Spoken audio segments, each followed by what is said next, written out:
Hello বন্ধুরা, আপনারা দেখছেন ডিজিটাল সবকিছু ইউটিউব চ্যানেল। তো বন্ধুরা, প্রত্যেক মাসের প্রথম থেকেই কিছু না কিছু নিয়মে পরিবর্তন আসে, একথা আপনারা সবাই জানেন। অর্থ সংক্রান্ত একাধিক নিয়ম বদলে যায়।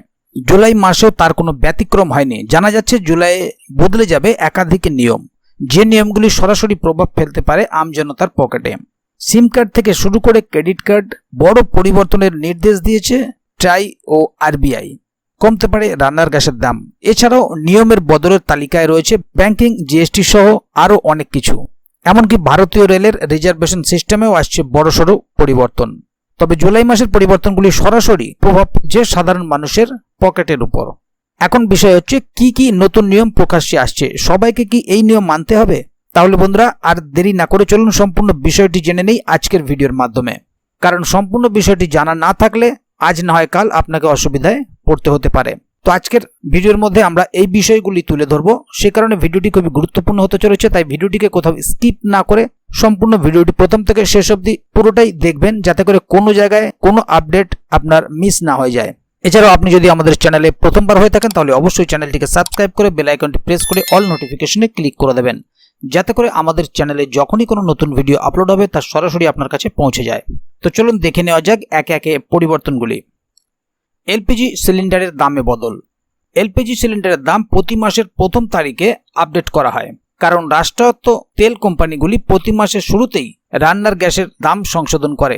ফলে প্রতি মাসের প্রথম দিন সকাল 6টায় গ্যাস সিলিন্ডারের দাম প্রকাশ করা হয়।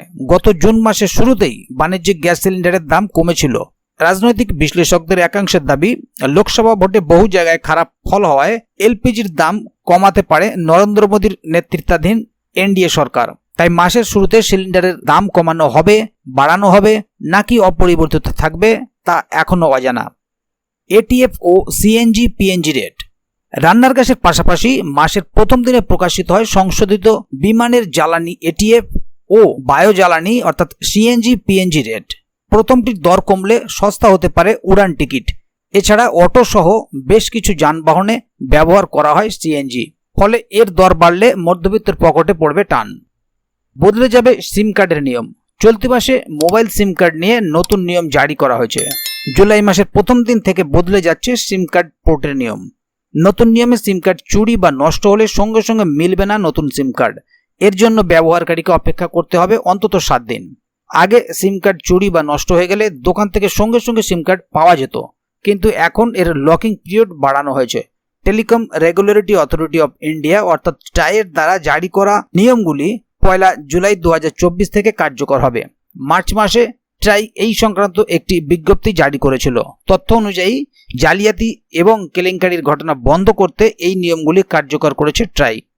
ক্রেডিট কার্ড সংক্রান্ত আরবিআই এর নতুন নিয়ম। চলতি বছরের 1 জুলাই থেকে ক্রেডিট কার্ড বিল জমা দেওয়ার ক্ষেত্রে আসছে বড় বদল। রিজার্ভ ব্যাংক অফ ইন্ডিয়া অর্থাৎ আরবিআই এর তরফ থেকে ক্রেডিট কার্ড বিল পেমেন্ট সংক্রান্ত একটি নতুন নিয়ম জারি করেছে। এই নিয়ম 1 জুলাই 2024 থেকে কার্যকর করা হবে। নতুন নিয়ম অনুযায়ী ক্রেডিট কার্ডের বিল পরিশোধের প্রক্রিয়ায় পরিবর্তন আসবে।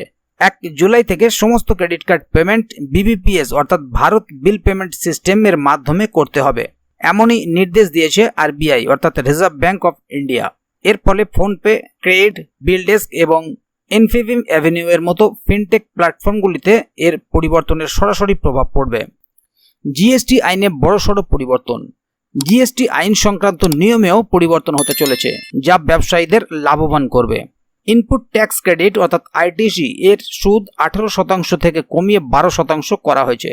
নতুন নিয়মের ফলে কোনো ভুল হলে আর্থিক বোঝা উল্লেখযোগ্য হবে না। এছাড়াও জিএসটি এরর 3B ফর্মে পরিবর্তন হতে চলেছে। এই ফর্ম এখন ব্যবহারকারীদের অনুযায়ী করা হয়েছে। এতে ভুল হওয়ার সম্ভাবনা কমে যাবে। 1 জুলাই থেকে কার্যকর করা হবে নতুন নিয়ম। বিএনএস সিস্টেমে নতুন বৈশিষ্ট্য। ট্র্যাকিং মসৃণ এবং সহজ করতে বিএনএস সিস্টেমে পরিবর্তন আসতে চলেছে। নতুন নিয়মে এখন থেকে সরকারি কাজ ও নথিপত্রের জন্য একটি নতুন ইউনিক আইডি নম্বর দেওয়া হবে। এটি সরকারি অফিস এবং অন্যান্য পরিষেবা এবং অর্থ প্রদানের ক্ষেত্রে সহায়ক প্রমাণিত হতে পারে। রেলওয়ে রিজার্ভেশন সংক্রান্ত নিয়মে পরিবর্তন।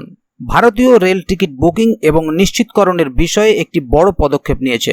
1 জুলাই থেকে যাত্রীরা সিটে বসেই বুকিং করতে পারবেন। এছাড়াও সেই সময় আপনি আবার টিকিট বাতিল করতে এবং টাকা ফেরত পেতেও সক্ষম হবেন। শুধু তাই নয়, আরও অনেক নতুন নতুন সুবিধাও চালু হচ্ছে। এফআইআর সংক্রান্ত নিয়ম। আইনি প্রক্রিয়া দ্রুত ও ন্যায্য করতে সরকার ভারতীয় দণ্ডবিধি এবং ফৌজদারি কার্যবিধিতে বড় ধরনের পরিবর্তন আনতে পারে। 1 জুলাই থেকে কার্যকর হতে পারে নতুন নিয়ম। সাইবার অপরাধের বিরুদ্ধে কঠোর নিয়মকানুন কার্যকর করা হবে। এর পাশাপাশি অপরাধীদের বিরুদ্ধে দ্রুত ব্যবস্থা নেওয়া হবে। ব্যাংকে ছুটি। জুলাই মাসে ব্যাংকে জরুরি প্রয়োজন থাকলে গ্রাহকদের এ বিষয়ে অবগত হতে হবে, কারণ প্রত্যেক মাসের 1 তারিখে রিজার্ভ ব্যাংক অফ ইন্ডিয়ার তরফে সারা মাসেই ব্যাংকে কতদিন ছুটি থাকবে তার একটা তালিকা প্রকাশ করা হয়। আর রিজার্ভ ব্যাংক অফ ইন্ডিয়ার তরফে প্রকাশিত ব্যাংক হলিডে লিস্ট অনুযায়ী আগামী জুন মাসে 12 দিন ব্যাংক বন্ধ থাকবে। মাসের দ্বিতীয় ও চতুর্থ শনিবার এবং রবিবার ব্যাংকের সাপ্তাহিক ছুটি তো থাকেই, এর পাশাপাশি জুলাই মাসে আরও কতগুলি অতিরিক্ত ছুটিতে ব্যাংকিং পরিষেবা সম্পূর্ণভাবে বন্ধ থাকবে। তবে এই ছুটি গোটা দেশে বা কোনো একটি রাজ্যে নয়, দেশের সমস্ত রাজ্যের বিশেষ গুরুত্বপূর্ণ উৎসবগুলি উপলক্ষে এই ছুটি নির্ধারিত হয়। পিএনবির অ্যাকাউন্ট। 1 জুলাই থেকে বেশ কিছু অ্যাকাউন্ট বন্ধ করার হুঁশিয়ারি দিয়েছে পাঞ্জাব ন্যাশনাল ব্যাংক। সরকারি সংস্থাটি জানিয়েছে 3 বছর ধরে যে অ্যাকাউন্টগুলিতে কোনো লেনদেন হয় না এবং অ্যাকাউন্টে কোনো টাকা নেই সেগুলিকে বন্ধ করে দেওয়া হবে। অ্যাকাউন্ট চালু রাখতে হলে কেওয়াইসি নথি অবিলম্বে গ্রাহকদের জমা করতে বলা হয়েছে। ব্যাংকের বিশেষ এফডি। ইন্ডিয়ান ব্যাংক তার গ্রাহকদের জন্য আইএনডি সুপার 400 এবং আইএনডি সুপ্রিম 300 ডেজ নামে দুটি বিশেষ এফডি চালু করেছে। আপনাদেরকে জানিয়ে রাখি যে এটি একটি কলেবল এফডি, যার মানে এতে আপনি সময়ের আগে টাকা তোলার বিকল্প পাবেন। ইন্ডিয়ান ব্যাংক এখন সাধারণ জনগণকে 7.25%, প্রবীণ নাগরিকদের 7.75% এবং সুপার প্রবীণ নাগরিকদের 8% সুদ দিচ্ছে। Punjab and Sind bank. পাঞ্জাব এবং সিন্ধ ব্যাংকও তাদের গ্রাহকদের জন্য স্পেশাল এফডি স্কিমে বিনিয়োগ করার সুযোগ দিচ্ছে। তারা তাদের গ্রাহকদের 222 দিন, 333 দিন এবং 444 দিনের বিশেষ এফডি অফার করছে। এই বিশেষ এফডিতে সর্বোচ্চ 8.05% সুদ পাওয়া যায়। ব্যাংকের ওয়েবসাইট অনুসারে ব্যাংকটি 222 দিনের এফডিতে 7.05%, 333 দিনের এফডিতে 7.10% এবং 444 দিনের এফডিতে 7.25% সুদ দিচ্ছে। ব্যাংক সুপার সিনিয়র সিটিজেনদের 444 দিনের এফডিতে 8.05% সুদ দিচ্ছে। আইডিবিআই ব্যাংকের স্পেশাল এফডি। আইডিবিআই ব্যাংক তাদের সমস্ত গ্রাহককে স্পেশাল এফডি স্কিমে বিনিয়োগ করে বেশি সুদ আয় করার সুযোগ দিচ্ছে। আইডিবিআই ব্যাংক 300 দিন, 375 দিন এবং 444 দিনের স্পেশাল এফডি স্কিমে 7.05% থেকে 7.75% পর্যন্ত সুদের হার অফার করছে। তাহলে বন্ধুরা বুঝতেই পাচ্ছেন এখানে কি কি বিষয়ে পরিবর্তন হচ্ছে এবং আপনাদের সুবিধা অনুযায়ী সমস্ত রকম বিষয়ের খোঁজ খবর এখানে দেওয়া হলো।